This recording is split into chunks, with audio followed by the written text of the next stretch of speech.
Hi everyone, welcome to the session of product management metrics. In this session, we'll try and understand what is product management metrics and why should we basically analyze them, why should we know them.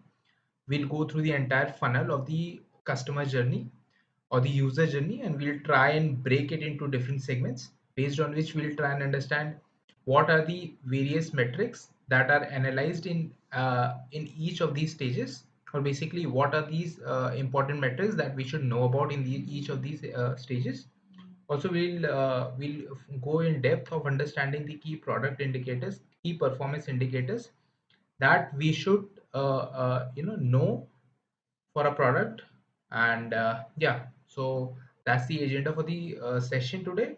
And I'm Atul Pandey. I am a product manager at BFSI. I have more than 4 years of work experience as a product manager. My domain knowledge includes digital products, mostly in fintechs, and I'm MBA from Indian Institute of Foreign Trade. So yeah, let's start the session. So yeah, moving on. What are product metrics and why do we need them? So basically, product metrics give you key insights about your own product. So you are able to analyze what are the various stages in your product which need improvement, what are the various features in your products which need improvement. So by focusing on these metrics, we understand what is it that the product is lagging and how can we improve them, and in turn improve the conversion of our customers. So a few questions which the metrics help us to understand, help us to answer for products might be: what are the product features that are widely used in my product? What are the product features which have not been which has not been able to pick up amongst the customers? How is my user engaging with the product? So say for example, a customer is using a shopping product. So is he able to complete the whole user journey in one go, or is he dropping off at some point of the funnel? And if he's dropping off, what is the reason that he's dropping off?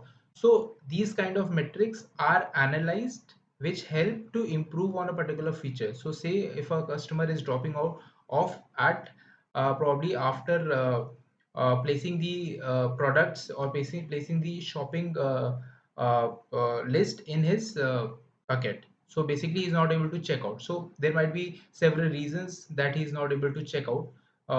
It can be payment reasons, it can be UI reasons, so it can be any other reason. So this can be analyzed by uh, taking the complete journey of the user, analyzing various metrics which we will discuss later.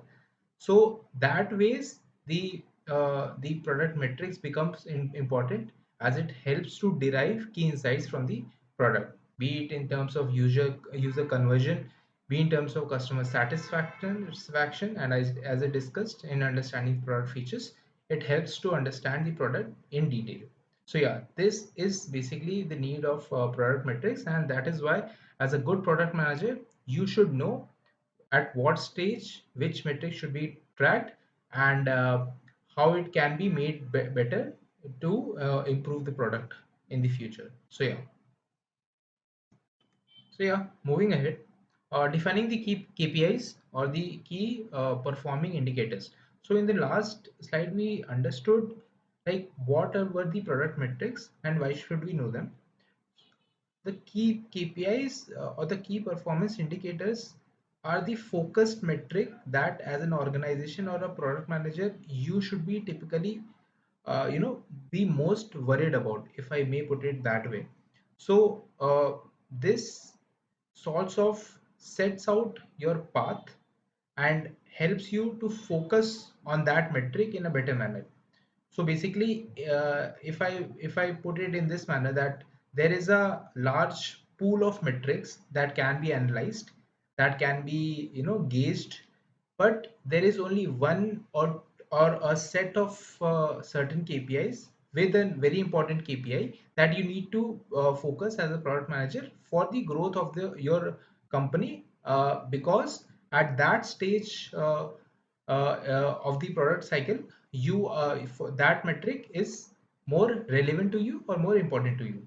So how do we define these key performance indicators is what we will learn about. So basically, to define a KPI, first you need to set a goal.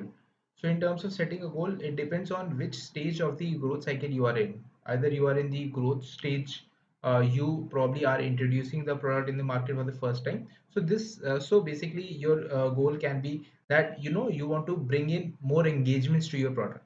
So this can be a goal, or you want to get more paid customers to use your product. So this can be one of the goals. So this is basis the requirement of your organization, or how you plan to move ahead with your product journey.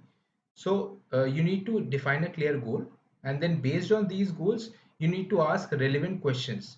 Now say your goal is to increase the engagement of the product.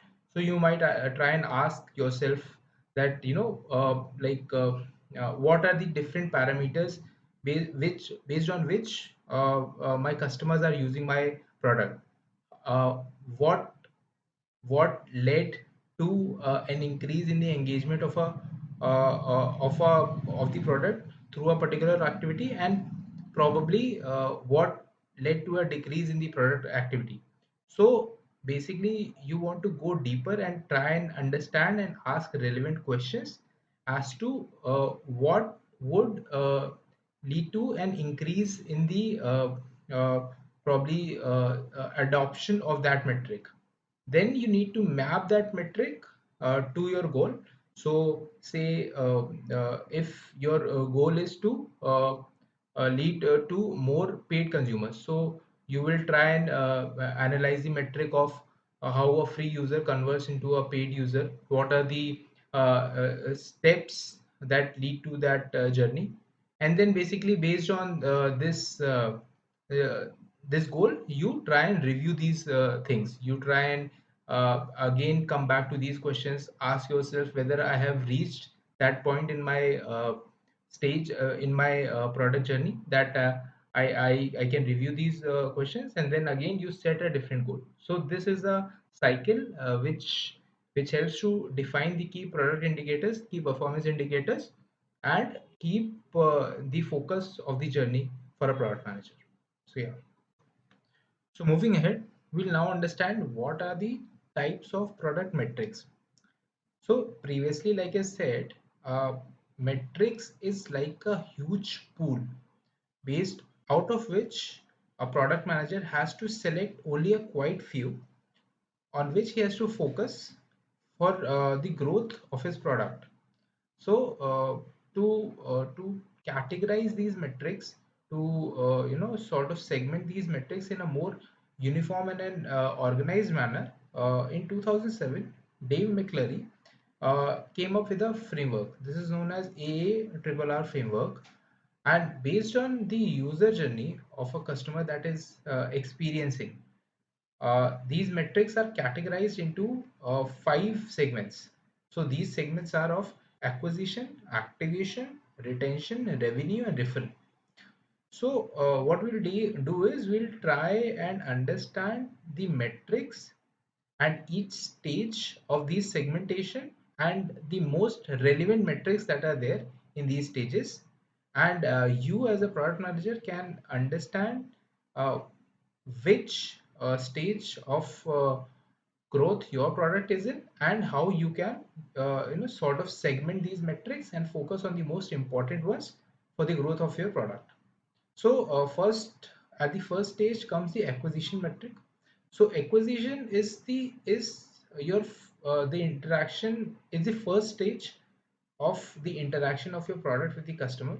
So by acquisition, what we mean is that this is the first time that the customer has now agreed or has now shown interest in using the product.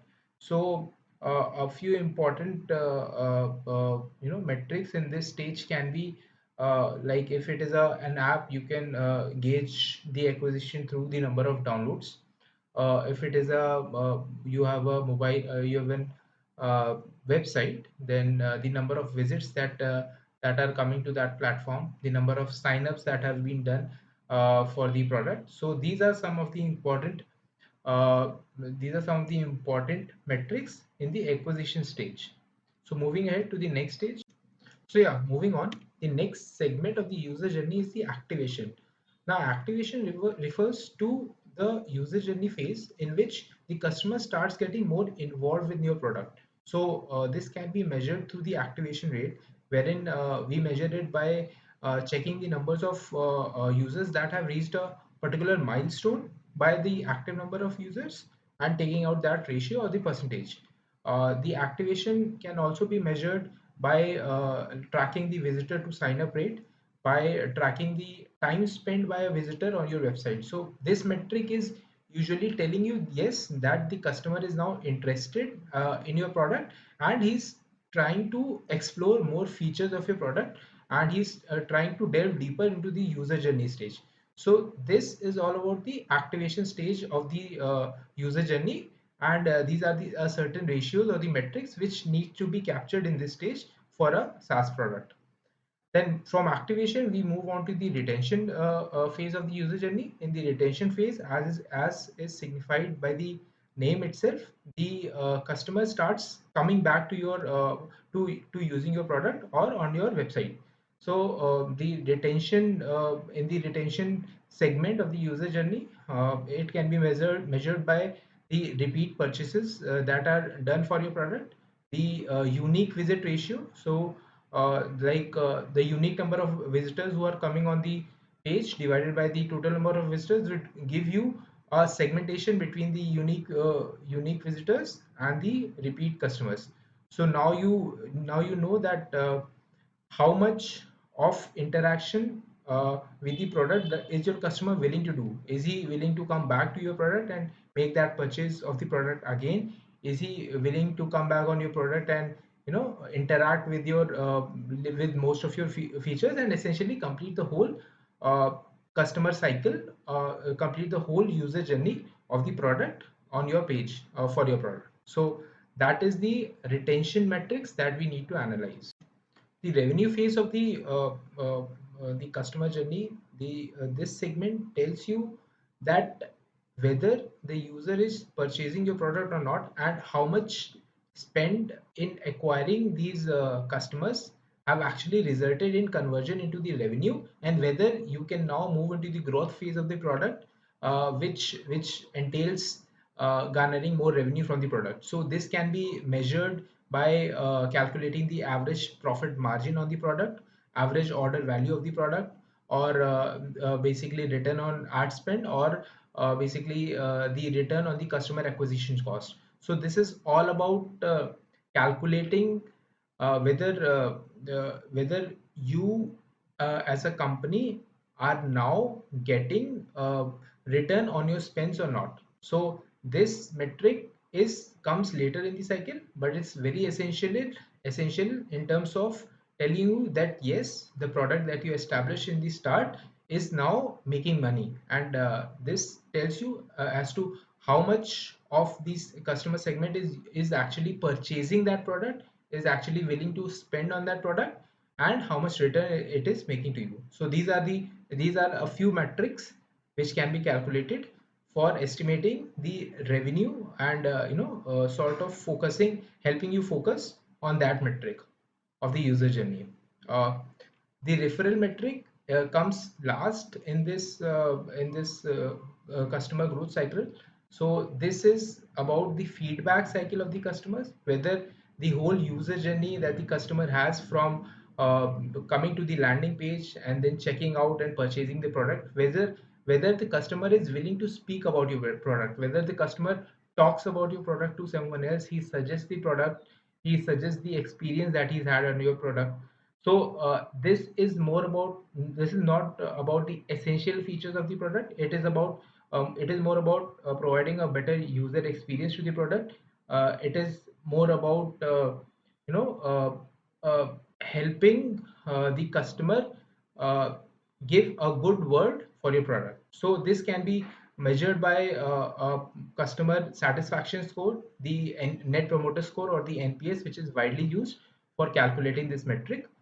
So yes, so these are the 5 stages of user journey into which these various metrics have been segmented, and yeah, so these are the types of metrics that we need to know for knowing more about the growth of our products.